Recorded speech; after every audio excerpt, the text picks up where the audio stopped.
So when Mike Brown was killed, and almost 5 years ago, like so many people around the country, especially Black folk, it was devastating. His death and the uncommon courage of the people in Ferguson and St. Louis truly moved many people into action. In my case, I chose to leave my work in New York to do everything I could do in order to help build what became the movement for Black lives. Now, as we know, in this country, leaving your job also means losing your health care. And it would have been not too easy to follow my calling or to follow my heart's desire towards the movement if I wasn't able to figure out how to make my healthcare needs work. Now, in the past, following my heart has meant I got my healthcare in emergency rooms, as so many people do. I piled up medical bills for routine visits, which took me years to pay off. I'm lucky nothing serious happened during that time that I didn't have healthcare. Now, for far too many Americans, fear of losing healthcare is a major reason people are afraid to follow their dreams, to leave bad jobs or bad marriages, to start a new career, a new business, a new life. It traps people.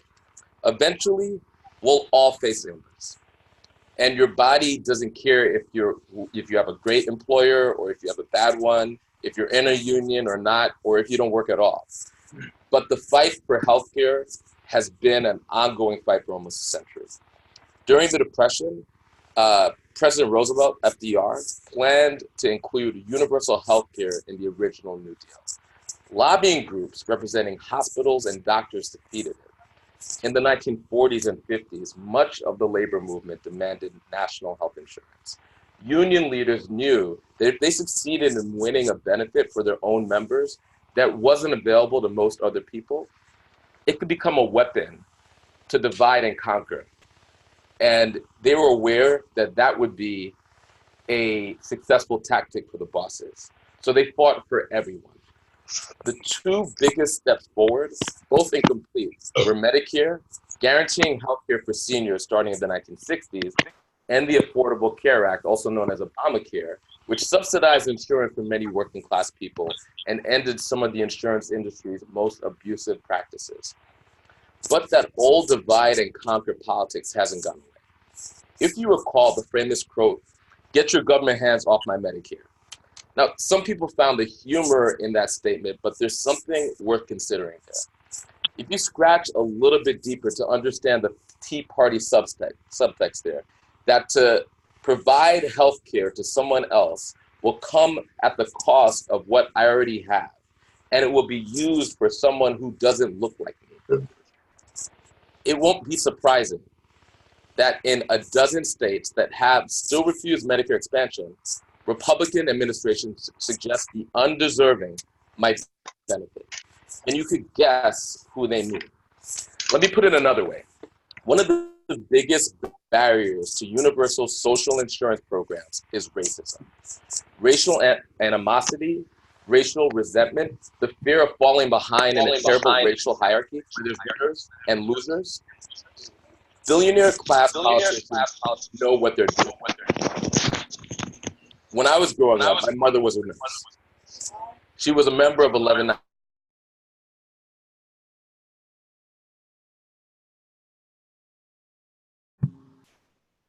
She was a member of 1199, the powerful healthcare workers union. And because of that, we had health coverage we otherwise might not have. While I was growing up, she worked in St. John's Episcopal Hospital in Far Rockaway, Queens, treating addiction and mental illness at the height of the crack epidemic, which ravaged Black communities around the country. I can imagine few starker demonstrations of how health is racialized and pathologized and stigmatized. It was a crisis and our nation ignored it. The same way was true during the AIDS crisis. That's because sometimes in this country, we're taught to think of addiction and disease as an individual problem, or sometimes even as a personal weakness. But health is also social. What kind of food is available in your neighborhood, that's also social. And what kind of pollutants you might experience or breathe in your neighborhood, that is political. What kind of jobs are available and what kind of opportunities are available, that also is political. Today, life expectancy is declining in America, while the life gap between rich and poor is growing. Let me be blunter. Poor and working class people are dying younger, but not the rich. We're a wealthy nation, wealthy enough to care for all our people. And that is exactly what's required of us. Anything less is morally unacceptable. But Medicare for All alone won't fix our racial inequities. And in fact, those very racial inequities are a barrier to the kind of solidarity required to pass something like Medicare for All. The only way to get there is to end divide and conquer politics. And the only way we'll end that is with a fierce commitment to solidarity, to stand with each other across race, income, gender, geography, and to demand together what we all deserve. We decide here and now that divide and conquer politics can end, not simply by pointing it out, but we end divide and conquer politics by offering our own politics, a politics of multiracial working class solidarity. This has been a historically vexing goal, and it's our duty today to figure it out at a time when divide and conquer and their politics and the corporate politics of division are at their most organized. Thank you all for giving me the opportunity to share. Now, I'm honored to introduce our first guest. The first guest for tonight is Adi Barkan, one of the nation's most powerful voices for healthcare for all. Adi Barkan is an activist who a few years ago was diagnosed with a debilitating and terminal illness, ALS, also known as Lou Gehrig's disease.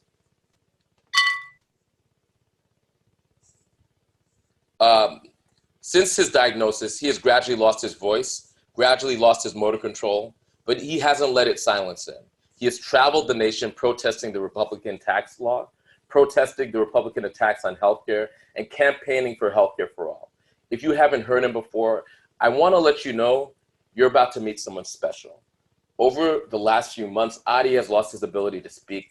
We filmed this interview in advance. Adi uses eye tracking technology to write letter by letter on a computer screen, and a computer voice speaks for him. The voice is artificial, but his words are as powerful as ever. Let's roll the video.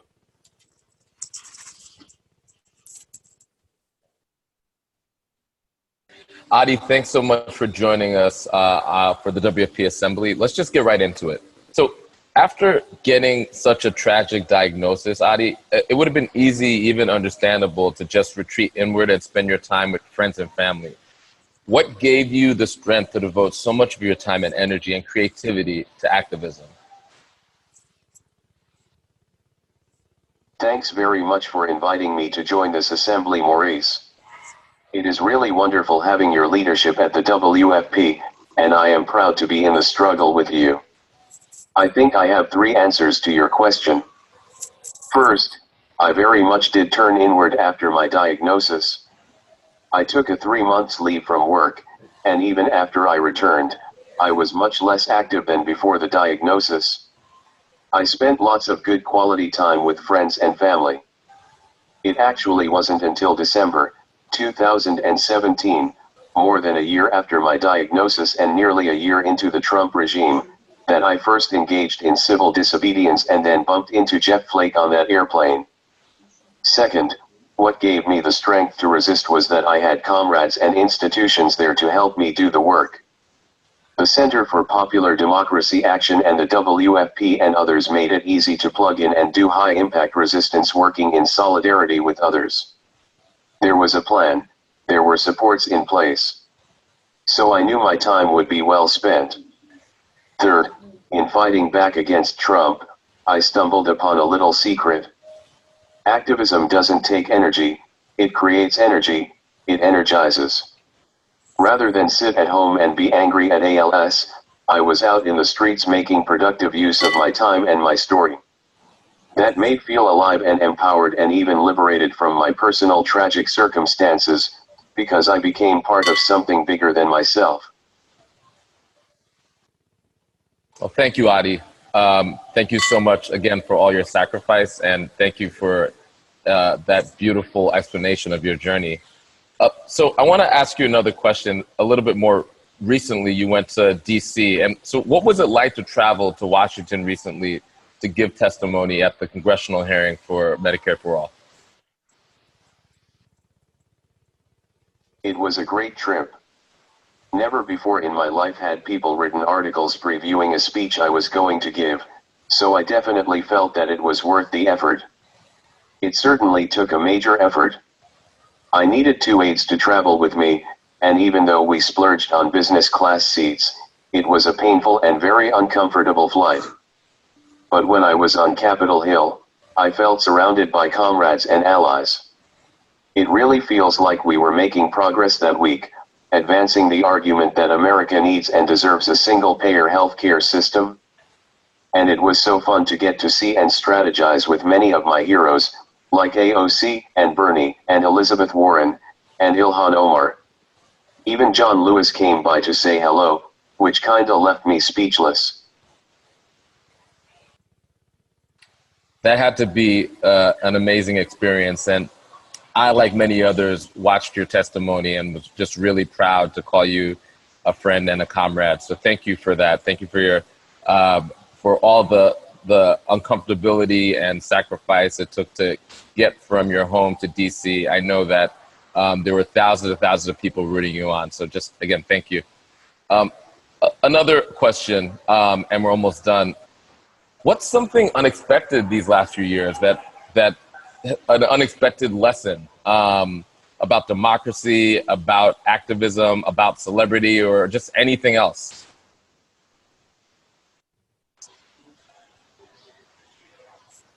Well, it's been a pretty tumultuous few years for all of us in America, and for me and my family in particular.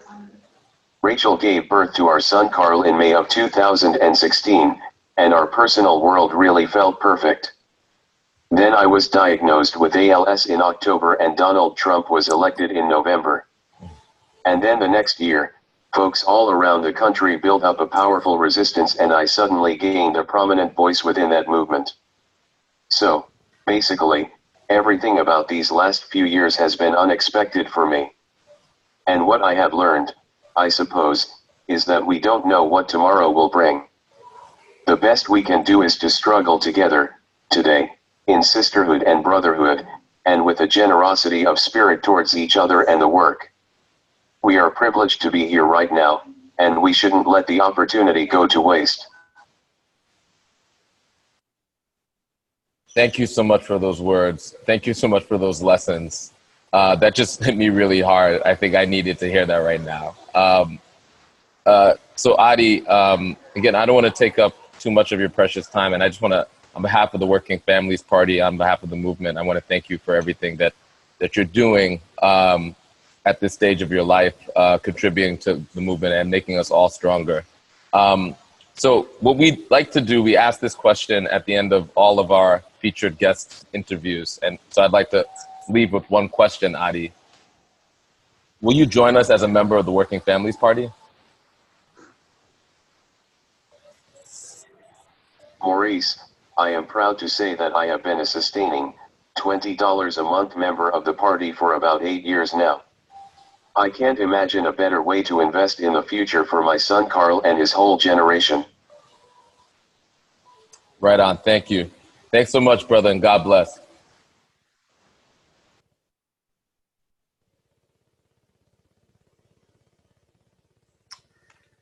Wow. I'm still in awe just watching that recording of Adi and how much he's given to the fight. And so I just want to, again, thank Adi, thanks his family, his friends, and his support network that supports him in the work that he's doing. Now, upon hearing that, if you'd like to join Adi in taking action to win Medicare for All, you could do this right now. Or if you don't have the ability to text right now, write this down. Just text the word Medicare, it's MEDICARE, one word, to the number 738674, right? So you could do this right now. You could, just take out your phone and open the text app, and where you have to text to a particular number. The number that you text to is 738-674. So that's the phone number you text to. And in the chat box, simply text the word Medicare. And then we'll connect you with the folks who are currently taking action to win Medicare for All and supporting all of Adi's work there. Also, Adi has recently written a very powerful memoir called Eyes to the Wind, which will come out this fall. So stay tuned for an email from us so you could learn how to pre-order your copy of Adi's memoir. So let's move on. And again, thank you, Adi. I'm always inspired from a very, very deep heart, and a lot of this work we're constantly being spun in so many different directions with facts and details, and but when I witness Adi's sacrifice, I understand what it's about. This is as much of a political journey as it is a spiritual journey. So thank you. So next, I'd like to introduce one of the candidates I am most excited about this year. Her name is Tiffany Caban, and she's running for District Attorney of Queens County, New York. Tiffany is a public defender. She spent her career seeing the criminal justice system up close and defending people who don't have the resources to defend themselves from a brutal system of mass incarceration. Tiffany is part of a movement of district attorney candidates who want to end that broken system, along with other transformative leaders like Larry Krasner, the Philadelphia District Attorney WFP helped to elect a few years ago. The New York WFP is going all in on this race. And just a few days ago, her campaign got a massive shot in the arm with the endorsement of Alexandria Ocasio-Cortez. I couldn't be more pleased to introduce you all to Queens' next district attorney, Tiffany Caban. Hi, everyone. Thank you, Maurice. I'm super, super excited to be on the call. For those of you who don't know me, again, my name is Tiffany Caban. I was born and raised in Queens. I grew up in South Richmond Hill, Queens. My parents grew up in the Woodside housing projects in Queens, and my dad's a retired elevator mechanic. My mom took care of other people's kids in our home. And as Maurice mentioned, I've spent the last 7 years of my career as a public defender here in New York City. So I've represented over 1,000 clients and gotten to know over 1,000 families. And every day I spent in court affirmed that our criminal justice system is the single most powerful driver of the continued oppression and marginalization of the same groups that we have historically oppressed generation after generation. Our black and brown folks, low income people, LGBTQIA+ folks, our immigrant communities. And I also learned that you couldn't talk about our criminal justice system without talking about housing, healthcare, education. They're so deeply intertwined. And so for me, taking the step to run for Queens County District Attorney just felt like the very natural progression in my advocacy as a public defender for my communities. And a few months ago, it seems like forever ago, but a few months ago, my friends were talking to me about running, and the goal was to jump into the race and really push the conversation. And we felt that there needed to be a candidate talking about the important issues of decriminalizing poverty and mental health and substance use, and looking for alternatives to incarceration, and thinking about how we could change the district attorney's approach to criminal justice. And fast forward 5 months later, and we're now in a competitive race with Melinda Katz, just 1 month out from the primary. And I've been fortunate enough to be endorsed and supported by some great organizations and elected officials like Our Revolution and No IDC New York, and like you mentioned, Congresswoman Alexandria Ocasio-Cortez and State Senator Jessica Ramos, and many, many more. And the WFP and I started working together a few months ago, and it has been just amazing to see the network of support activated to help me get to where we need to be at this point. And we've gone from pushing the conversation to becoming the conversation. And we have a once-in-a-generation opportunity to change our district attorney's office and bring truly transformative, equitable justice to Queens. And it doesn't stop there, We're part of a larger movement to elect progressive voices across the country, folks who are truly representative of their communities and will fight for working families. And we've seen right here in Queens the entrenched power we are up against and how much work we have to do to advocate and advance the change and the progress that we need. So I'm committed to this work, and I'm ready to fight alongside y'all. And I just want to say thank you so much for inviting me to speak to you tonight. We can't make this change alone, and we have seen time and again the power of our organizing. And I hope we can see it once again on June 25th here in Queens. So thank you, WFP, and thank you, Maurice. Thank you, Tiffany. Thanks so much. We're really honored that you're taking time away from the campaign trail to join us tonight. And it's such a pleasure to have you. And it'll be even a bigger pleasure to bring you back as the next DA. So best of luck. And so for folks on the line who want to learn more about Tiffany, check out her website at cabanforqueens.com. And we're also dropping the link in the comments. So for those that are using the app, if you look at the chat box, you'll see the link to her website, cabanforqueens.com. Click on that, visit it between today and tomorrow, give her a contribution. Every contribution matters, especially in the final weeks. So next, I want to introduce you to a local WFP victory that you probably haven't heard of. Over in Morgantown, West Virginia, WFP candidates swept the city council elections. But before I say any more, I want you to hear about it from two of the people who made it possible. Andy Cockburn, co-chair of the West Virginia WFP, and Zach Cruz, one of the city council winners. Andy, over to you. Hi, I'm Andy Coburn of the Morgantown chapter of the West Virginia Working Families. I joined the West Virginia Working Families because I was frustrated with the incompetence of the West Virginia Democratic Party. Last year, I raised money and launched an independent expenditure campaign to support our local legislative candidates. We have a 5-member district in the State House that includes both the urban and rural parts of the county, so it's almost impossible for either party to win all 5 seats. We canvassed 8,000 voters and followed up with a mailer emphasizing the importance of voting for our whole slate. The individual candidates ran their own campaigns, but we were the glue that held it together. We won all the Morgantown races, including flipping 2 Republican House seats. I wanted to follow up that success in the nonpartisan Morgantown City Council elections. There are 7 seats, 1 for each award, but everybody votes for all 7. Usually turnout is very low and most people only know 1 or 2 candidates. We distributed 2,500 flyers at events and canvases and then followed that up with a mailer to 4,600 voters. That is 2 to 3 times the number of people who normally vote. Our mailer prominently said, "You can bring this card to the polls with you." I heard reports from poll workers that many voters were coming in carrying it. Not only are the successful counselors grateful for our help, our state legislators see that we have built a brand that's going to help them even more next year. So now it is my pleasure to introduce Zach Cruz, one of our winners in the city council race. Zach not only won as a write-in candidate in a 4-person race, he got over 50% of the vote. Zach?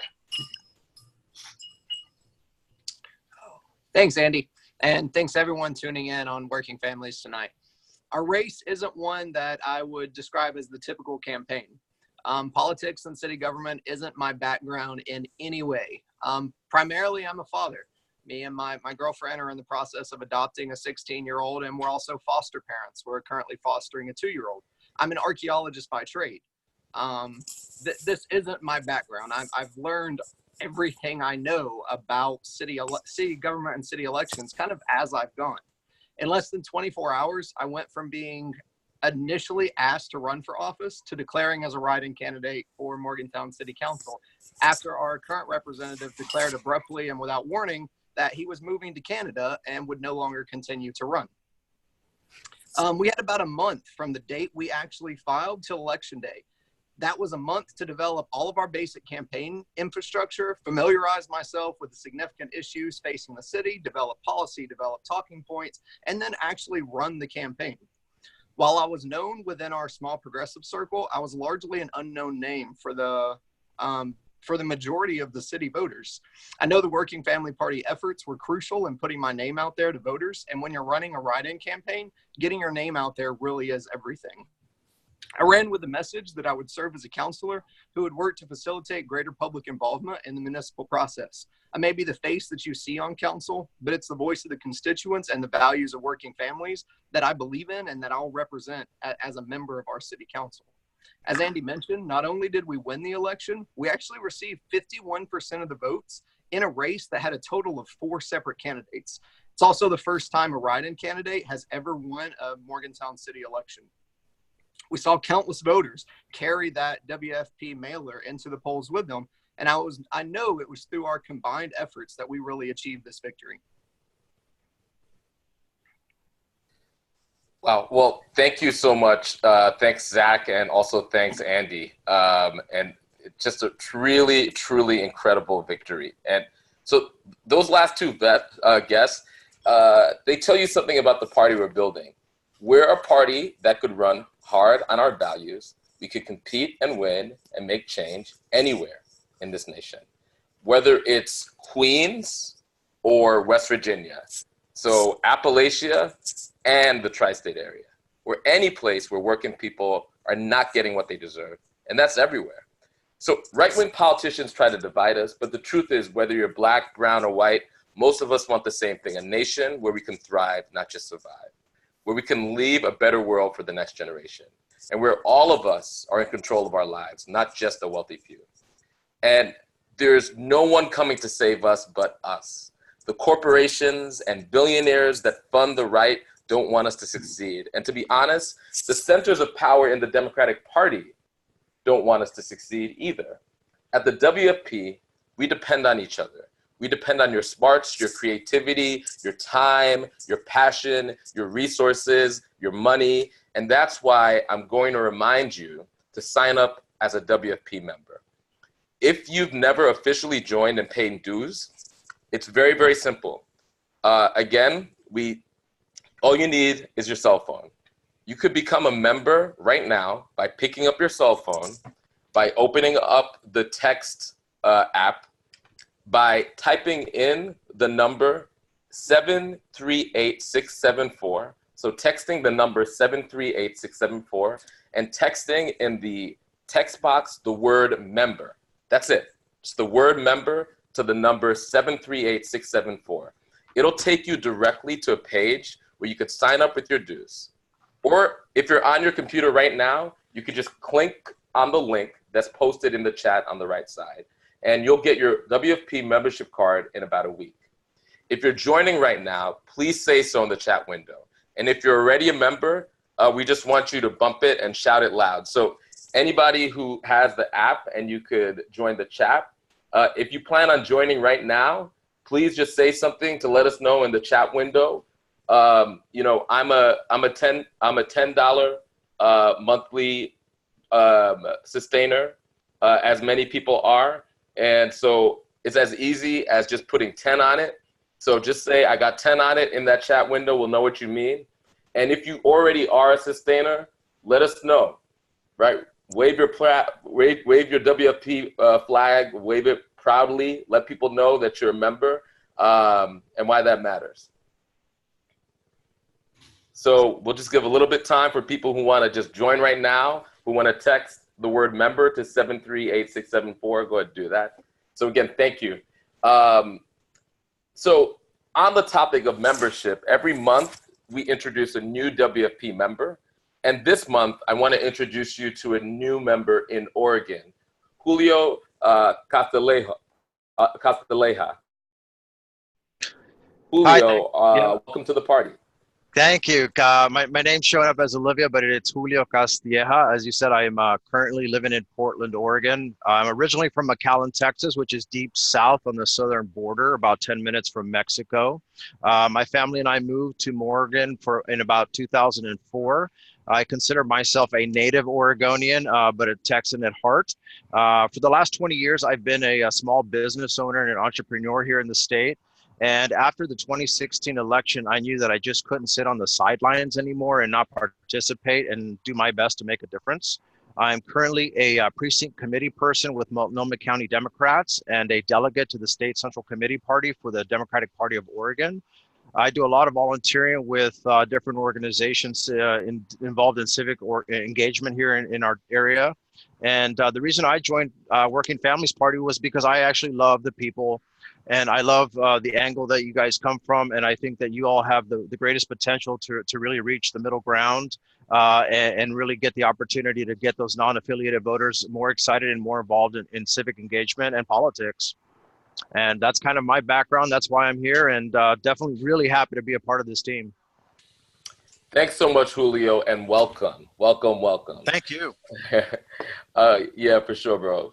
We really appreciate you, and we really appreciate you coming and joining. Your contribution, not just of your money, but your time and your passion and others' contributions like that all across the country is what makes the party the party. Thank you. For sure. Again, if you haven't officially joined us as a dues-paying member of WFP, now's your chance. Just follow the link in the chat box or text member to 738-674. So next, we're going to give you all the opportunity to get to know each other. So building our beloved community, building trust across differences is the only way we'll ever be strong enough to defeat the billionaires and the white nationalists. Hate is fought and overcome through solidarity. And so we'll be carving out time on each one of these calls for us to connect and hear each other's stories. So this call is not just a broadcast. This call is dynamic and it's interactive. So I just want to prepare everybody. In just a few seconds, we're going to break up into groups.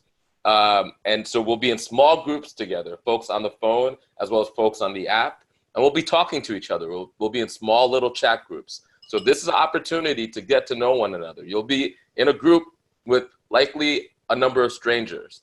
And we want to begin to break down those bonds and connect around the things that are most important to us. And make sure that our politics are always anchored to the most intimate sort of aspects of what gets us going every day, the people that we love, what moves us. And we want to make sure that we're hearing one another so that we can see each other's humanity in one another. That's why this time is so important. So in just a second, we're going to break up into groups. So if you're in the Zoom application or on the phone, you'll be in a small group facilitated by a volunteer. And if you're using the web application, you'll just stay in the main room where Ava will lead you for the next piece together. Hang tight, we're going into groups.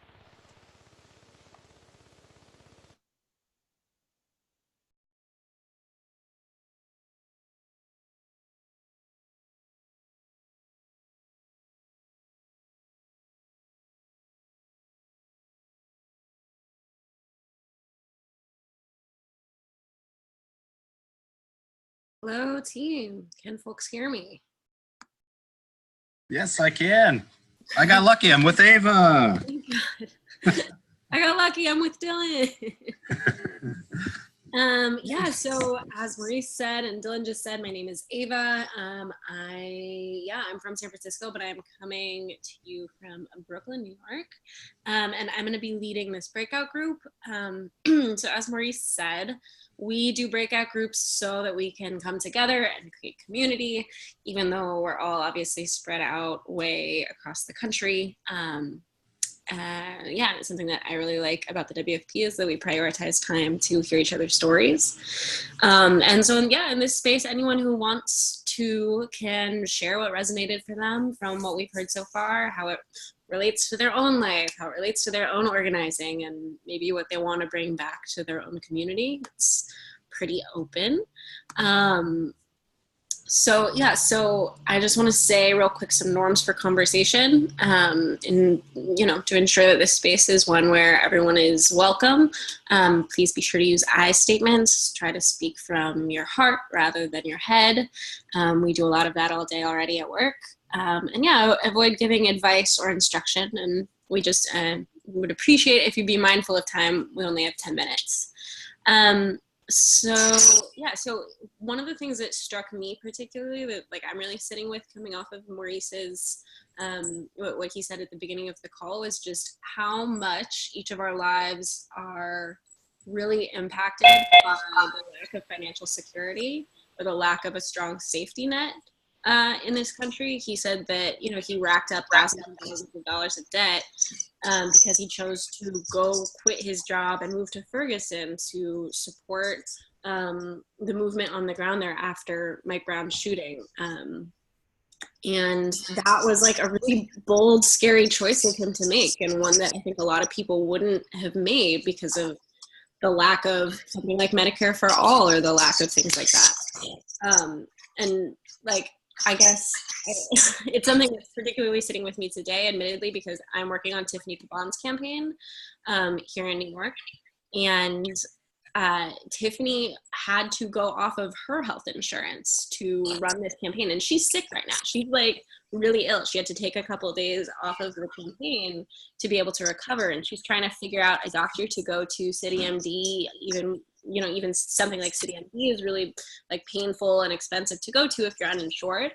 And it made me think of like how tough it was for my mom. When she had me, she struggled really hard with postpartum depression. And has struggled with depression many, many times since then. And I think, you know, people say that if you have depression once and it's really bad, like you're more likely to spiral through it for the rest of your life. And she couldn't afford medical care, and she couldn't afford to go to a therapist. She couldn't afford to take time off work. She was working as like an adjunct art history professor, just starting her career, and she had no money. She was from an immigrant family, and I think that was really scary for her. And I just wonder how much like her life would have been different had that not been the case. So I would love to hear what, for the folks on this call, like how their lives would have been different had we had a strong safety net, had we like really known that, you know, we would have everything we need in life taken care of, had we had that security, what dreams would we have pursued, what pain could we have avoided, or anything else you're thinking about. So you're unmuted now, so please go ahead.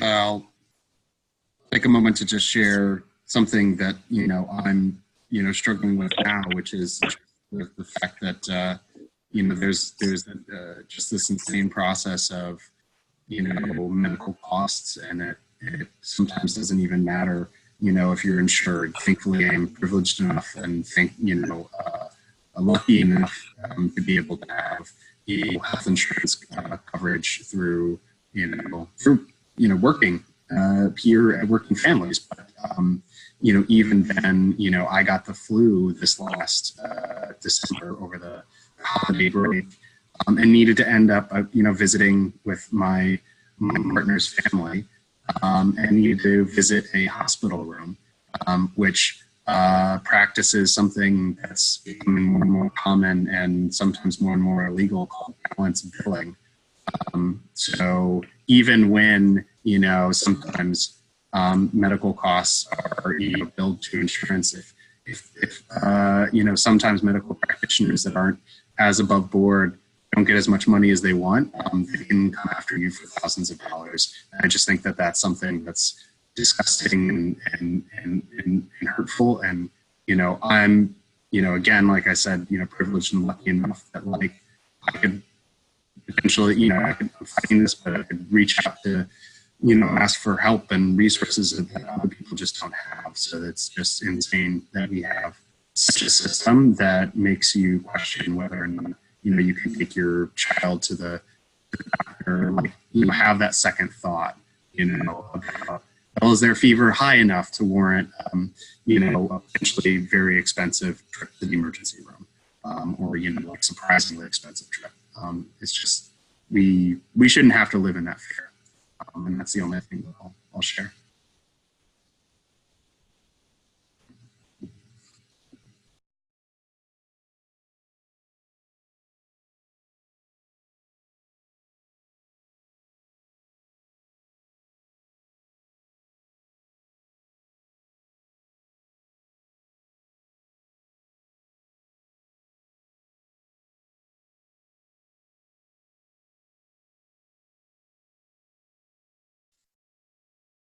Yeah, I wonder, what else I guess was resonating for folks from Maurice's speech, from some of the victories we heard about in West Virginia, or even what they found really exciting about what Tiffany's doing.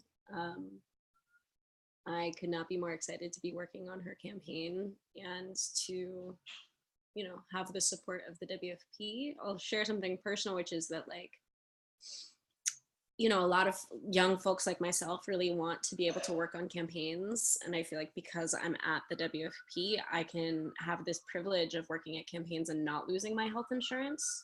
Whereas to get campaign experience and like move and like really contribute to these candidates we care about, a lot of young people have to float from these part-time jobs to part-time jobs. And it really, that like don't support them, that don't, you know, give them health insurance or time off or anything like that, in order to like make a difference in the world. That's something that I consider to be a real privilege. So I'd love to hear just what other folks are thinking about.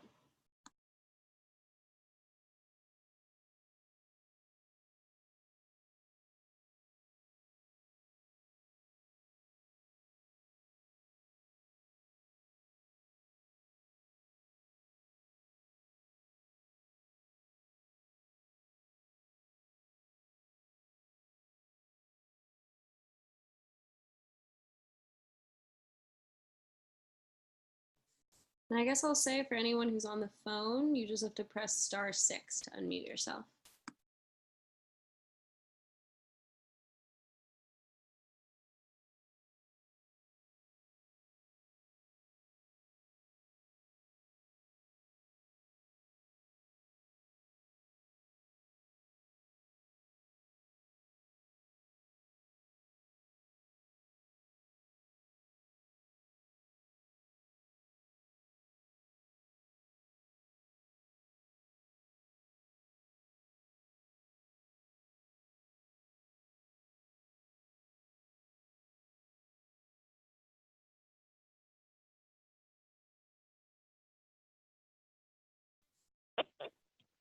Also totally possible that nobody's resonating with anything coming off of this call, in which case I would love just to hear who you guys are and where, you know, where in the country you're coming from.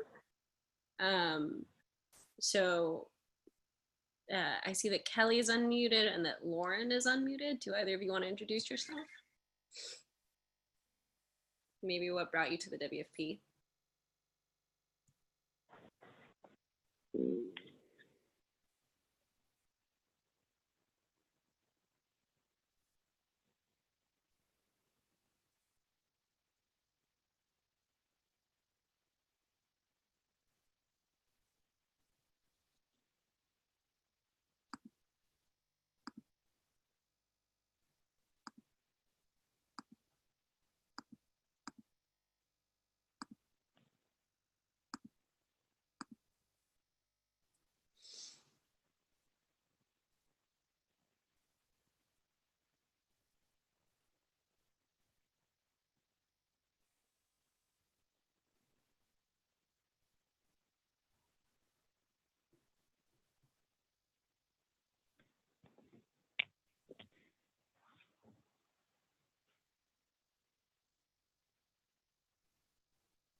Okay, I think we're coming back from our breakouts, right? Just gonna give a few seconds as we all come back from our breakouts.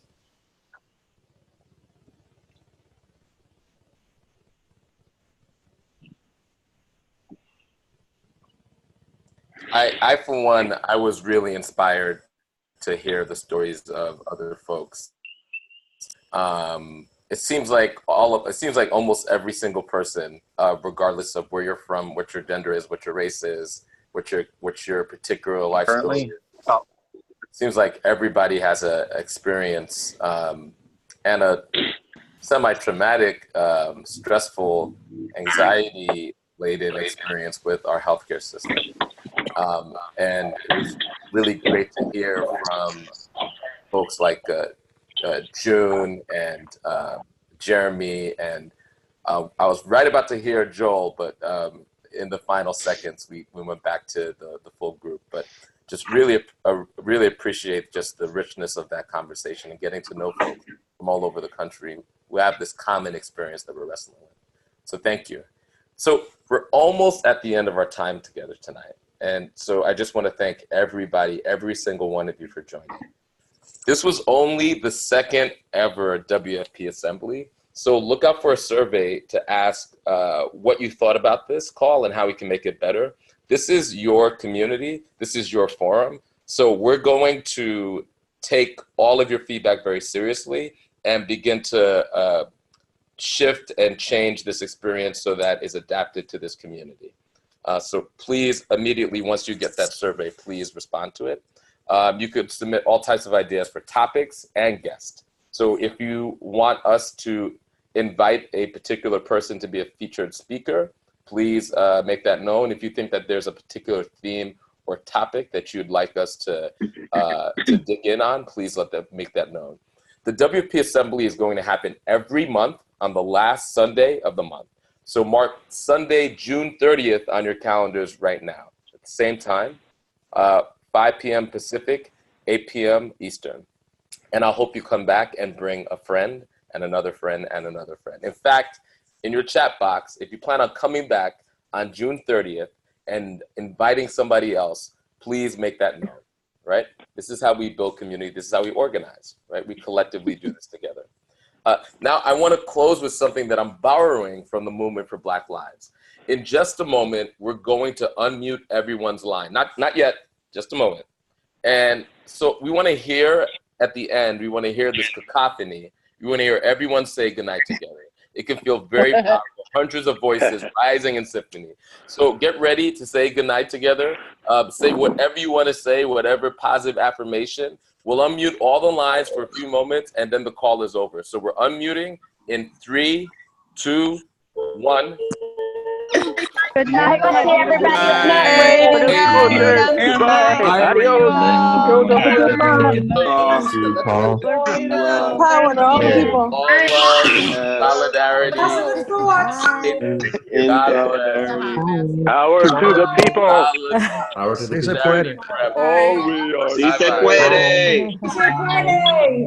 Se puede. Se puede.